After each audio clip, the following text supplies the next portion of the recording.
Good morning, class 9. Today we will do the exercise 4.3 of linear equation in two variable. So first consider the question number 1, and it is a third part. Y is equal to 3x. Now you have to draw the graph of the linear equation y is equal to 3x. Student, मैंने आप लोग को बताया था कि किसी भी two variable की इक्वेशन में अगर कांस्टेंट टर्म नहीं आ रहा है तो वो लाइन हमेशा ओरिजिन से पास होती है. तो ये जो लाइन है, this line will pass through the origin, और इस लाइन को ड्रॉ करने के लिए हम पहले एक टेबल कंस्ट्रक्ट करेंगे. उस टेबल में x, y की वैल्यू और करस्पॉन्डिंग पॉइंट्स, इन तीन जो हम लोग कॉलम्स बनाएंगे, x, y and point x, y. तो अब जैसे फर्स्ट पॉइंट अगर हम 0 ले लें, x को 0 ले लें, तो y will be 0. So the first point will be 0, 0. x को अगर 1 ले लें तो y 3 हो जाएगा, तो सेकेंड पॉइंट 1, 3. x को 2 ले लें तो y 6 हो जाएगा, थर्ड पॉइंट 2, 6. और x को 3 ले लें तो y 9 हो जाएगा, 3, 9. तो देखिए ये 4 पॉइंट जो है हमारी लाइन पे आ गए. अब ये जो फोर्थ पॉइंट है, इसमें थोड़ा y की जो है वैल्यू लार्जर आ रही है, तो इसलिए हम पहले फर्स्ट 3 पॉइंट को ही यूज करके स्ट्रेट लाइन ड्रॉ कर देंगे. देखिए स्टूडेंट, मैंने ये बताया था कि जब भी हम x या y की वैल्यूज लेंगे तो always try to take the smaller values, otherwise it will not possible to draw the large values on the graph paper.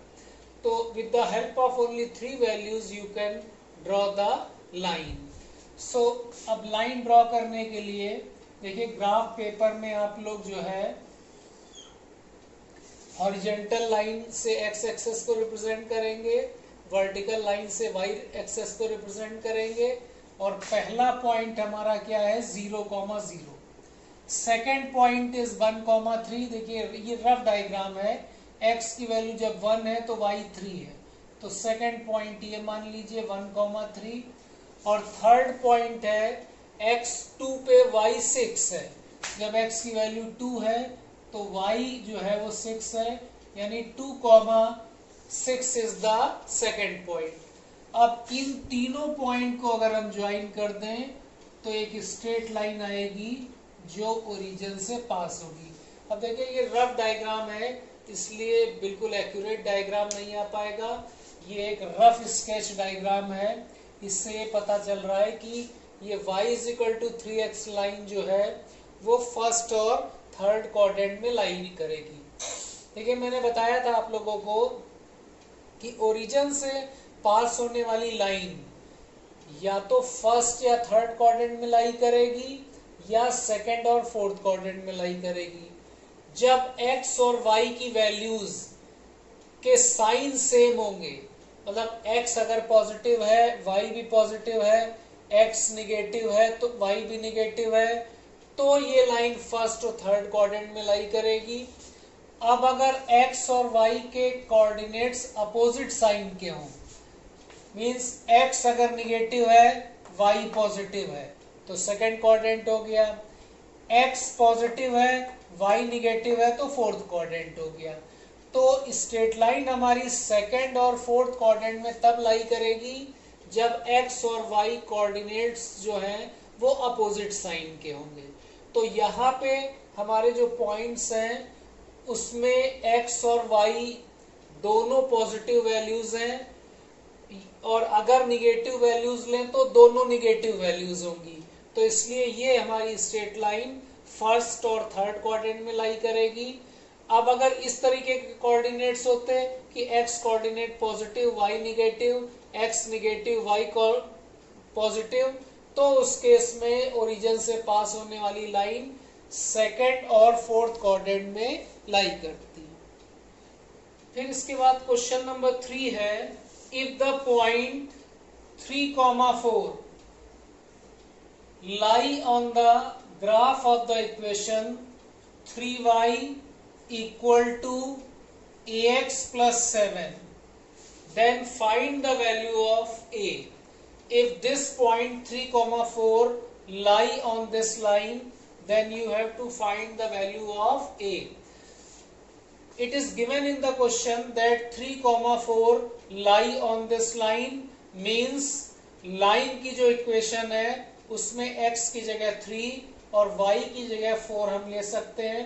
तो x की जगह 3 रखें, सॉरी x की जगह 4, 3 into 4 equal to a into 3 plus 7, तो 12 is equal to 3a plus 7, 3a will be 12 minus 7, that is 5, so a will be 5 upon 3, तो a की value जो है वो 5 upon 3 हो जाएगी।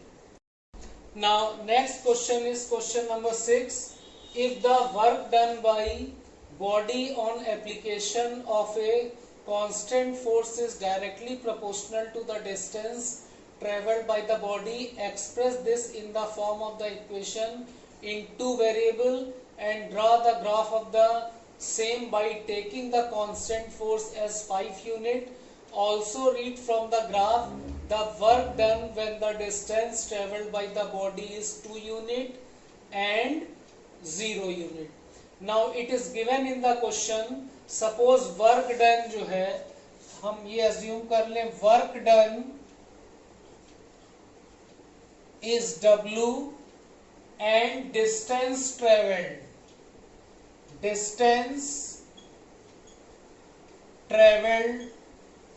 is S. Now it is given if the work done by body on application of the constant force is directly proportional to the distance, means work done is directly proportional to the distance traveled. देखिए ये जो sign है वो proportionality का sign है। This means when the distance will increase more work will be done, यानी s को increase करने पे w इंक्रीज होगा, s को डिक्रीज करने पे w डिक्रीज करेगा। डायरेक्टली प्रोपोर्शनल का ये मतलब होता है। अगर इनवर्सली प्रोपोर्शनल होता यानी w is proportional to 1 upon s, तो उस केस में s को इंक्रीज करने पे w डिक्रीज करता और w को इंक्रीज करने पे s डिक्रीज करता। अब यहाँ पे in this question it is given that work done by a body on application of a constant force is directly proportional to the distance traveled by the body. Now w is proportional to s, therefore we can take w as a k times s, where k is a constant. Now it is given in the question that the constant force is 5 unit, means ये जो हमारा constant है इसकी value 5 unit है, तो W क्या हो जाएगा 5s। This is the equation in 2 variable. देखिए ये जो इक्वेशन है वो 2 वेरिएबल की इक्वेशन है, इसमें एक वेरिएबल W है, दूसरा वेरिएबल S है।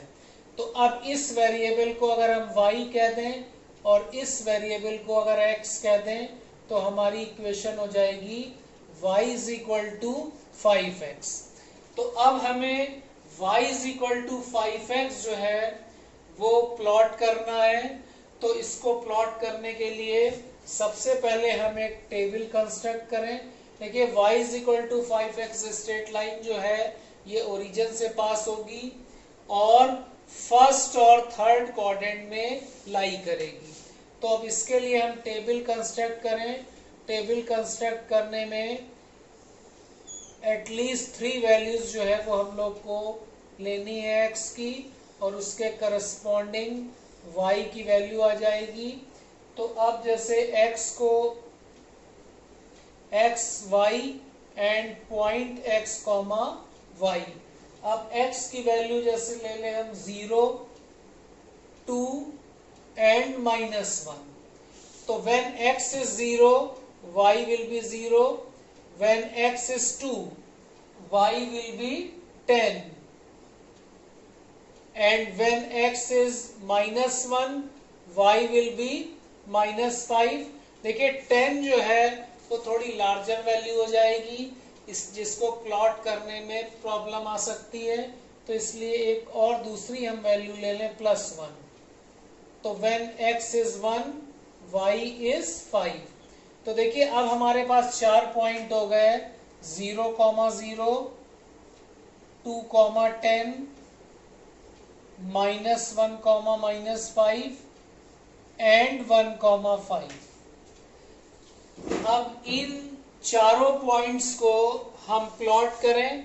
हम इस पॉइंट को छोड़ सकते हैं क्योंकि इसमें y की लार्जर वैल्यू है, हो सकता है वो ग्राफ पेपर में काफी ज्यादा एक्सटेंड होने पे आए.